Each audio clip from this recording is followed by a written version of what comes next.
The night was calm, the Atlantic stretched endlessly under a blanket of stars, and the RMS Titanic, the pride of human engineering, sliced through the cold waters like a floating palace. But beneath the glamour of crystal chandeliers, fine dining, and whispered conversations of the elite, a shadowy possibility lingers. A question that history books rarely ask out loud. What if the Titanic didn't just sink by accident? What if it was sent to the bottom, on purpose? It sounds like the stuff of wild conspiracy theories. After all, the Titanic has long been remembered as a tragic accident, an unfortunate collision with an iceberg that killed over 1,500 souls. Yet, when you peel back the layers of official accounts and dive into the whispers of hidden agendas, curious details emerge. Details that suggest the Titanic story may not be as simple as a ship versus nature. Some believe it was a carefully planned sacrifice. The Titanic wasn't just a ship. It was a symbol of power, wealth, and ambition. Financed by the White Star Line and backed by the powerful J.P. Morgan, one of the most influential bankers of the age, it was touted as unsinkable. But Morgan himself, curiously, never boarded. Though he had reserved one of the most luxurious suites, at the very last moment he canceled his trip. His excuse? He felt unwell. Days later, witnesses spotted him strolling through the French Riviera, looking anything but sick. Coincidence? Or did Morgan know something that the passengers did not? Among those passengers were three of Morgan's fiercest financial rivals: Benjamin Guggenheim, Isidor Straus, and John Jacob Astor, one of the richest men in the world. These men weren't just wealthy. They were outspoken opponents of the Federal Reserve, a new central banking system being pushed by Morgan and his allies. The Titanic set sail in April 1912.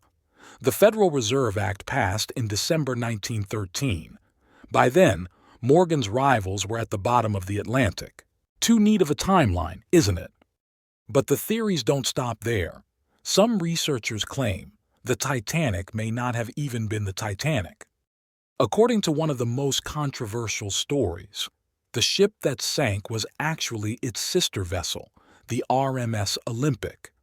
The Olympic had been badly damaged in a collision the year before, costing White Star Line a fortune in repairs.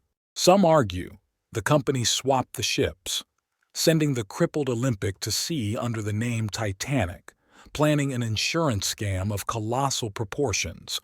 If the ship went down, the payout would cover their losses. If this theory is true, then the tragedy wasn't fate, it was fraud. Skeptics argue such a plan would be impossible to keep secret. Thousands of workers built and maintained these ships.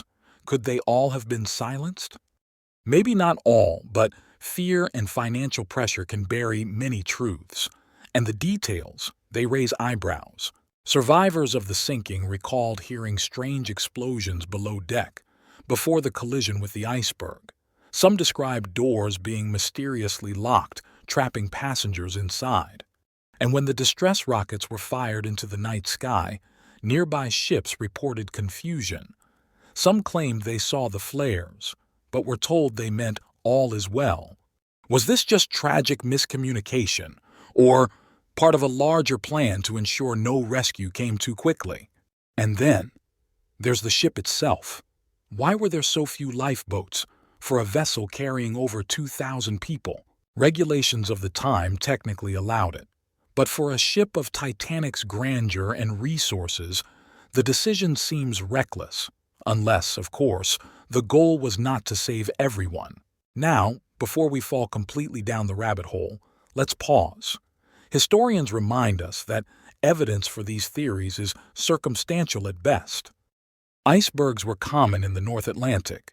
Countless shipping disasters occurred before and after the Titanic. The idea of a deliberate sinking might sound thrilling, but it could also be an attempt to add drama to an already tragic story. After all, humans crave meaning in catastrophe, and what could be more meaningful than the idea of a secret plot? Yet, The unanswered questions remain. Why did J.P. Morgan back out at the last minute? Why did so many of his rivals die on board?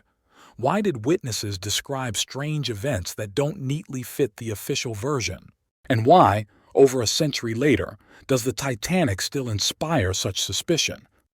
Perhaps the truth lies somewhere in between. Maybe the Titanic was not sunk on purpose, but perhaps greed, negligence, and ambition created the perfect storm. The obsession with cutting costs, the arrogance of declaring a ship unsinkable, the failure to prepare for the worst. These decisions doomed the vessel as much as the iceberg did.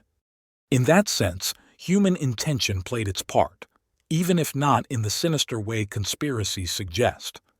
Still, imagine for a moment that the theories are true. Imagine the Titanic as more than a shipwreck, as a crime scene.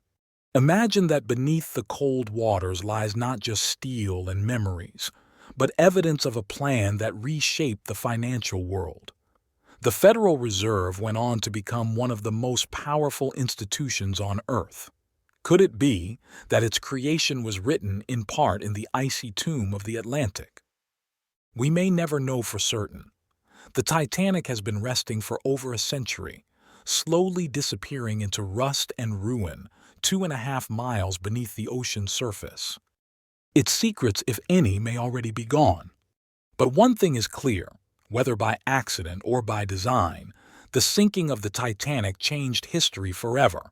It remains one of the most haunting tales of human ambition, tragedy, and mystery. And perhaps that's why we can't let it go, because deep down, we wonder, was it fate, or was it something far darker?